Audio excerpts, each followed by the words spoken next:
Hello, everyone. Are you wondering what is an average salary of a construction worker in Lebanon? Let's explore. Construction remains a major source of employment in Lebanon, particularly in urban regions. The average annual gross salary is about $9,600, which comes to around $800 monthly. After tax, workers take home about $8,400 a year, or $700 per month. Where you work makes a difference.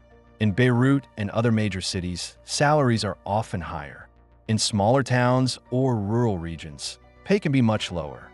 Entry-level workers may earn around $6,000 annually, while experienced professionals can reach up to $12,000.